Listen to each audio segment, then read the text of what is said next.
It's the morning of day 6, and after a particularly rough night, I'm up and hiking, and I never get sick of these morning sunrises. Just spectacular. Morning. It's the morning of day 6 today, which makes it, well, my longest trip before this was actually only 4 days. 4 days, 4 nights, so I'm well and truly into the longest hiking trip territory for me. But yeah, morning of day 6. As you can see, my voice is still pretty shot, and I still think I sound worse than I feel. I had a pretty rough night. Went to bed about 6 o'clock. It was still light out. Coughing a lot. I managed to sort of pass out till about 10. I woke up and checked the time at 10. I was hoping it'd be 4. It wasn't. So at 10 o'clock last night, I was considering packing up camp and hiking, but I managed to get some more sleep and just sort of drift between a couple of hours of unconsciousness at a time and then coughing for God knows how long. It's pretty painful. So today is going to be what's known as a Nero. It's where you do almost 0 miles. So from where I camped last night, I just had 5-mile hike into down to a road crossing where I can hitchhike into a town called Julian. I know last night I was thinking I'd stay there for probably 2 nights, but I think I'm just going to book in for the 1 night tonight, and then see how I feel in the morning.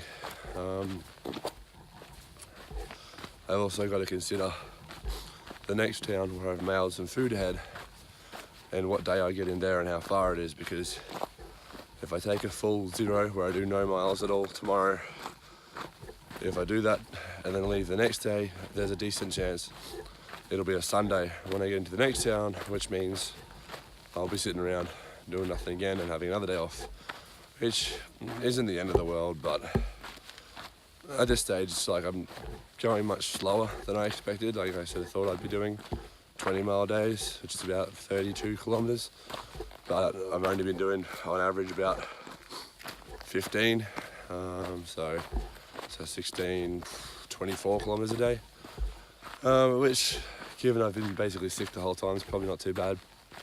It's been comfortable. I have learnt that while I do enjoy hiking, apparently I enjoy the not hiking parts more. I definitely enjoy sitting around with the friends I've made out here, like having breaks, long breaks in the middle of the day when it's hot. Enjoy the sort of the camping at night and sitting around, and again I enjoy all the aspects of the hike that aren't actually the hiking.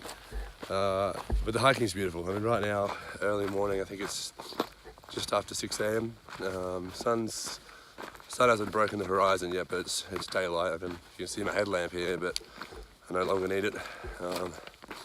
It's just a beautiful day to be out hiking. It's a beautiful day, sort of, to be doing anything. I've always been a morning person. So it seems my rhythm sort of has fallen into get up early, start hiking just before the sun comes up, get a good chunk in, have a sort of a mid-morning break, go out do some more hiking, and then try and pull up sort of around 11 or 12 and have a good 3, maybe 4 hour break, and then start hiking again in the afternoon, sort of into dusk, before setting up camp. Seems to be a good way to do it. But for now, that's pretty much the update on, just going slower than usual. The other downside I think I'm not looking forward to is there's a good group of about probably 15 to 20 people that I know and we call friends now,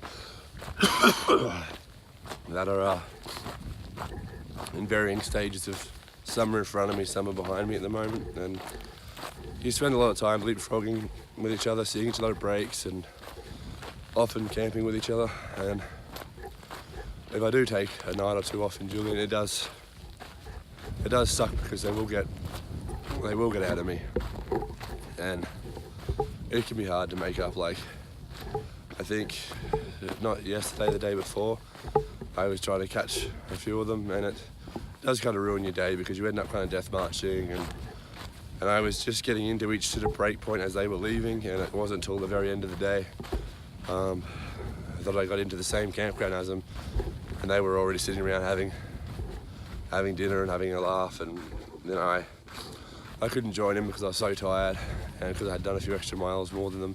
Only a few, but it just made that difference. And I had to set up my tent and do all, you know, go and filter water and do all that kind of stuff. So by the time I had done all that, everyone had gone to bed. So it's just kind of the way it is out here. When you're hiking on your own, you make friends, you sort of hike in a group for a bit, and you disperse. And I guess the point I was trying to make there was, yeah, if I do take a day off, they will get 15 to 20 miles ahead of me, and that'll take weeks. But I guess the silver lining on that one is that there's always more people coming behind. So make new friends, meet new groups, all that kind of thing. On that note, actually that silver lining note, it appears I have acquired the trail name of Silver Lining. So a lot of people go by different names out here. Actually almost everyone ends up going by a different name.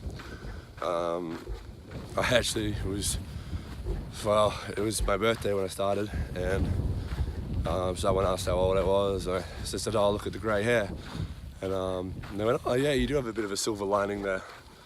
So yeah, that sort of pretty much became my trail name, Silver Lining, or just Silver for short.